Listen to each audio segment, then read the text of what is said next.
அனுராதபுரம், இரத்தினபுரி, பதுளை ஆகிய நகரங்களில் அமைந்துள்ள என்டிபி வங்கிக் கிளைகளில் இந்த போட்டிகள் இடம்பெற்றன. இரத்தினபுரி என்டிபி கிளையில் வனிதாபிமான போட்டி நடைபெற்ற காட்சிகளே இவை.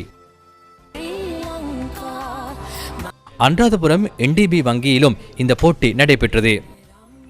பதுளை என்டிபி வங்கி கிளையிலும் வனிதாபிமான போட்டி நிகழ்ச்சி நடைபெற்றது.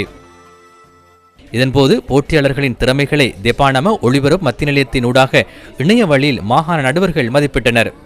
8 பிரிவுகளின் கீழ் இன்று வெற்றி பெறும் மாகாண வெற்றியாளர்கள் வனிதாபிமான தேசிய மட்ட போட்டிக்காக தகுதி பெற்றுள்ளனர். நியூஸ் ஃபர்ஸ்ட் மற்றும் என்டிபி வங்கி இணைந்து முன்னெடுக்கும் ஸ்ரீலங்கா வனிதாபிமான 2025 தேசிய மட்ட போட்டியின் மாகாண மட்ட போட்டிகளின் 2ஆம் சுற்று போட்டிகள் நேற்று ஆரம்பமானது. வடக்கு கிழக்கு மற்றும் தென் மாகாணங்களை மையமாக கொண்டு இந்த போட்டிகள் நடைபெற்றன. எஞ்சியுள்ள 3 மாகாணங்களுக்கான போட்டிகள் நாளை இடம்பெற உள்ளன.